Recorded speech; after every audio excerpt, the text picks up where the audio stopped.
guys! Welcome back again to my YouTube channel, and in today's vlog, mag-unbox tayo ng BM800 microphone condenser sound. Ayan. Ito yung pinogo na pwedeng pang live stream, pang cover, pang podcast. So, ayun. Medyo matagal ko na itong gustong bilhin, pero syempre hindi ko ito pinaprioritize. And nagulat ako dahil in-order ito ng asawa ko sa Shopee. So, ito ngayon dumating. So, surprise niya ako. Ayan. So, ito na siya. Ayan. Unboxing ko siya. Hindi ko pa siya nakikita talaga personal. Kaya gusto kong bumili noon ito kasi katulad ng sa mga voice over na mga videos, medyo hindi ko makontrol yung sound dun sa videos, sa mga tutorials. And of course, gusto ko din naman na mag-record ng mga kanta. Ayan. And bala ko din talaga mag-podcast kaso syempre medyo nawawalan tayo ng time. Kaya ngayon, tingnan natin kung makakapag-podcast tayo at makakapag-cover tayo ng mga songs. Hopefully. So, papakita ko sa inyo yung mga laman nito and itetest natin kung okay ba yung kanyang quality. Mag-unbox na tayo guys, so just keep on watching. Come and fly away with me. Come and fly away with me. Come and fly away with me. So guys, ito na natin siya. Sabi niya, tulungan niya ako. Gusto ko kasi talaga ako yung magbukas and magsiset up. Sabi ko kanya, tulungan niya sa ako. Magbindi ako na lang. Diba?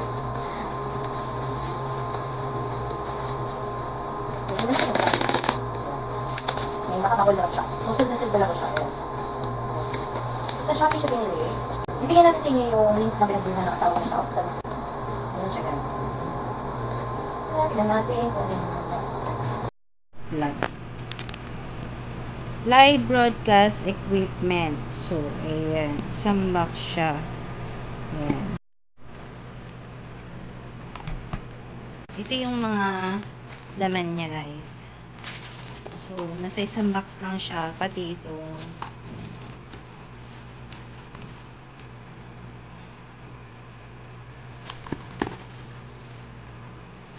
Live sound board. And guys, so ang unang papakita ko sa inyo ay ang stand niya. And so, nilalagay ito sa mga table. And inilipit siya. And ito yung pinaka-tip niya na para mapasipan.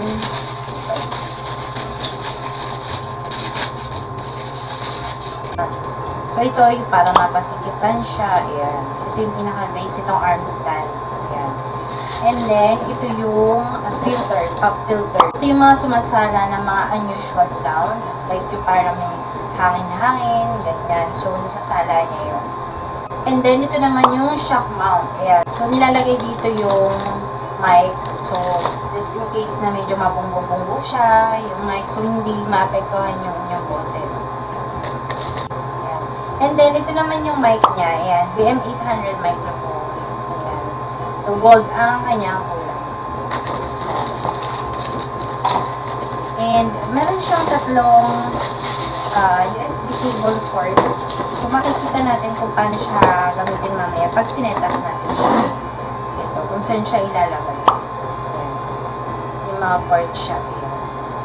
Kasi dito natin siya i-connect sa ating light sound card. B8 light sound card. So, ito. So, mamaya ito-try ko din yung mga effects.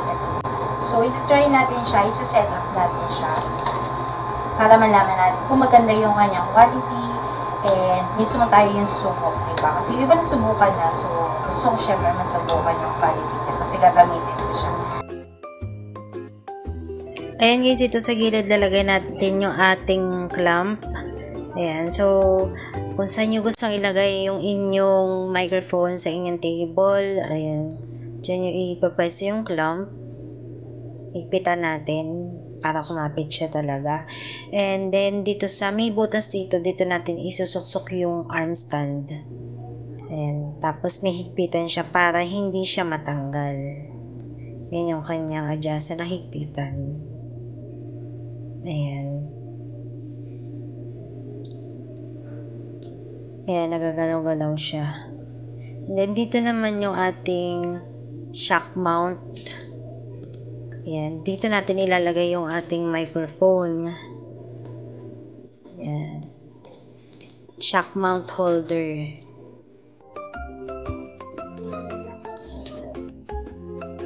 Depende sa inyo kung saan kayo komportable guys kung saan nyo ipapwesto yung inyong mic.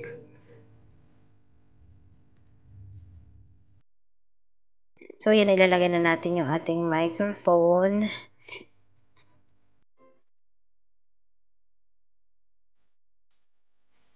Dito sa itaas, ito yung dyan natin nilalagay yung pinaka-cord ng mic. Ano yung ating pop filter?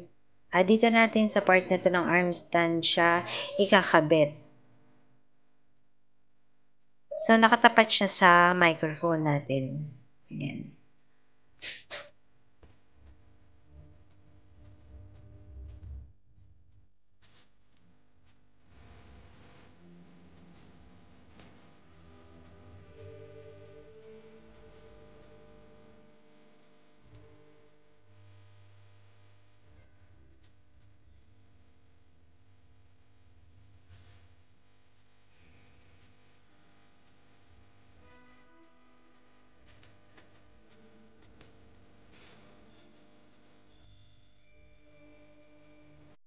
So, ito guys, yung live sound card bait niya. Dito, pag kinunan mo siya ng matagal, mag-on siya. So, papakita ko mamaya. Dito sa likod, yung 3.5mm jack. So, makikita nyo na dyan yung condenser mic, headset, earphone, or speaker. So, doon nyo ilalagay yung mga headset nyo and then yung mic natin. And then, dito naman yung micro USB. So, makikita nyo dyan yung charging. Charging kasi ito rechargeable to. So, nandiyan yung charging, company instrument, and then live 1, live 2. So, dahil hindi ma-detect ng computer namin, CBA, so every time na gagamitin namin to is kailangan nakakonect siya sa charging. Yun. Pero, kung mga cellphone, siguro pwede siyang katulad nito sa company instrument, ganyan. Pwede nyo siyang i-connect. And pag magre-record kayo sa cellphone, pwede nyo siyang i-connect sa live 1 or kaya sa live 2. Ayan. So, itry na natin siya. Hello. Ayan. So, naririnig nyo na ako guys. Ito yung ating V8 live sound card. Ayan. So, naririnig nyo na ako ngayon. Nagagamit na natin. Ito yung power button niya. So, pag i-press mo siya ng long press, so, mamamatay siya. Hello. Diba? Wala na. And then, pag nilong press mo siya ulit, so, magbo-blue siya. Yan. It means, naka-on na tong yung V8 live sound card. So, ito yung ating volume ng ating mic. Maximum and minimum. Yan. Wala na siya. And then, maximum. Hello. Ayan. So, ito naman yung ating echo. Sa echo, ayan. Kung gusto nyo nang walang echo, so ayan. And then, kung gusto nyo may echo, malakas, ayan. Ma-maximize nyo lang siya. Then, ito yung treble, bass, record, music, and then monitor. So, mga volume, yan.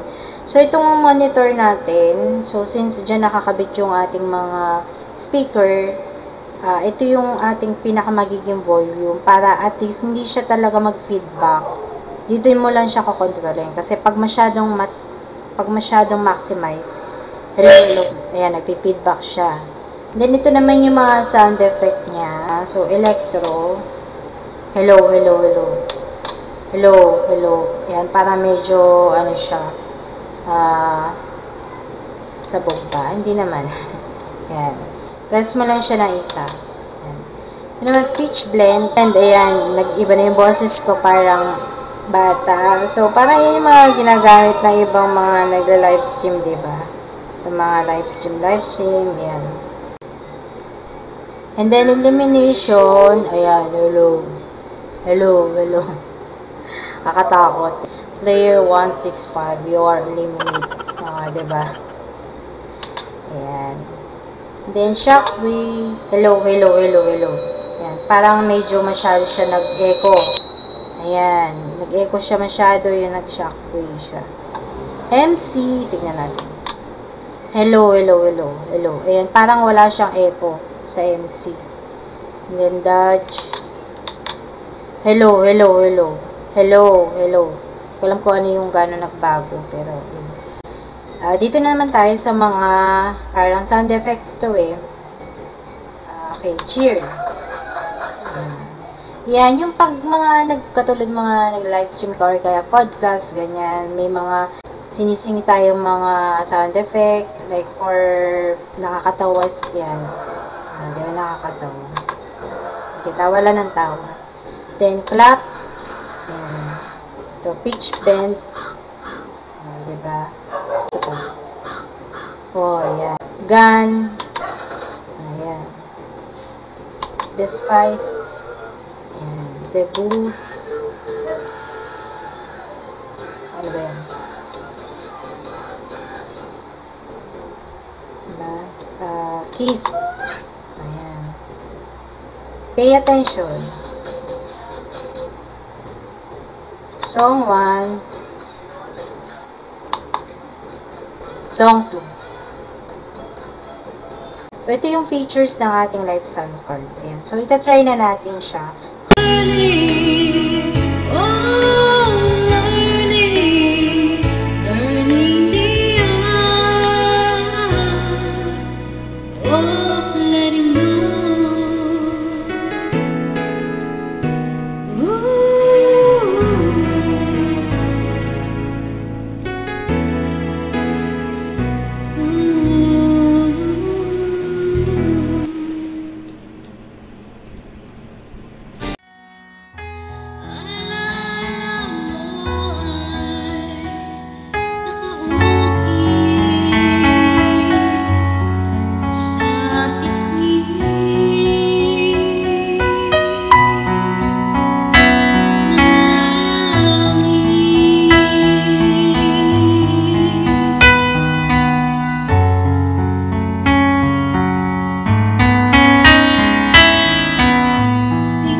So guys, that's for today's video. So thank you for watching and hopefully nag-enjoy kayo. Ayan. And bili na rin kayo ng BM800 condenser with V8 sound card. So kahit panis makakatulong to sa mga live stream nyo and mga pagko-cover nyo ng kanta.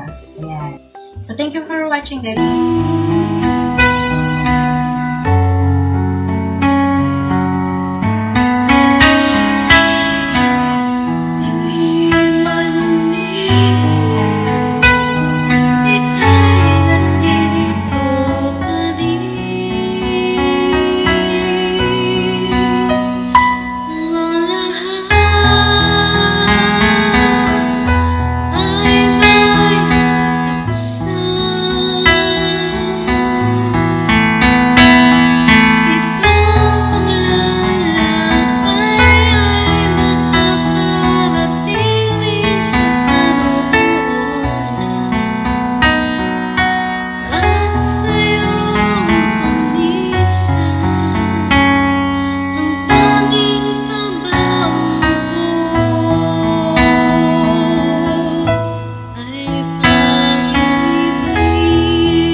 So guys, that's for today's video. So thank you for watching and hopefully na nag-enjoy kayo. Ayan. And bili na rin kayo ng BM800 condenser with V8 sound card. So kahit panis makakatulong to sa mga live stream nyo and mga pagko-cover nyo ng kanta. Ayan. So thank you for watching guys. Don't forget to like and to subscribe to my channel. Until my next upload.